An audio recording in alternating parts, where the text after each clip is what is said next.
Avez-vous été déprimé? Avez-vous cru que c'était physique? Avez-vous pensé que vous étiez très fatigué? Que vous n'aviez aucun message? Êtes-vous devenu muet? Quand vous avez rencontré des âmes affamées, vous n'avez rien eu à leur dire? Vous avez cru avoir attristé le Seigneur? Ou bien quelqu'un est-il venu vous demander de l'aide et vous n'avez pas pu lui donner aucun réconfort? Ou bien encore, certaines personnes sont-elles venues vous raconter certains racontards en disant «Savez-vous ce qu'un tel, une telle a fait?» Ah, vraiment. Et ainsi, on cause et on médit, et vous n'avez eu aucune puissance pour résister à l'ennemi, et pour éteindre par une parole puissante et lumineuse cet esprit de bavardage, ou ces attaques de dépression que vous avez eues. Il y a aussi les réunions, les assemblées intimes entre enfants de Dieu, où cet esprit de dépression, de ténèbres tombe sur les esprits, où on ne les refuse pas, parce qu'on ne discerne pas l'activité de cette puissance de l'air autour de soi. Si vous êtes physiquement fatigué, ce n'est pas une raison pour que votre esprit soit lié.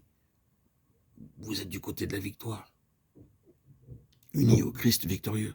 Sachez attendre.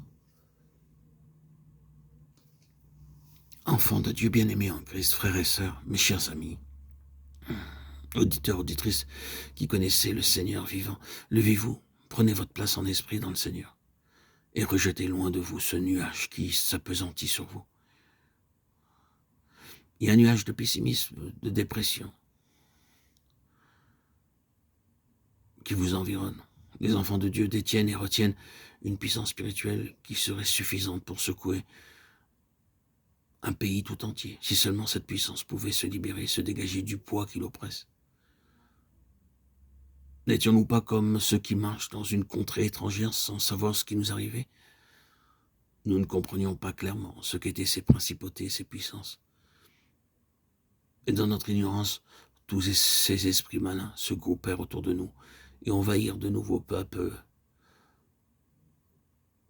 nos esprits que Dieu avait réveillés. Et ils envahirent l'Église et ses témoins vivants et leur firent porter ce poids écrasant d'opposition, de ténèbres, d'esprit critique, de manque de sympathie et de froideur. De tout cela, nous devons apprendre. Et nous avons d'ailleurs appris, beaucoup appris.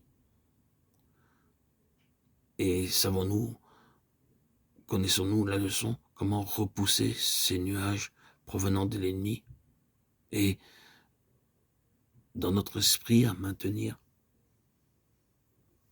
la victoire? S'il en est ainsi, nous pouvons vivre dans le milieu le plus sombre et demeurer cependant la lumière du soleil de justice.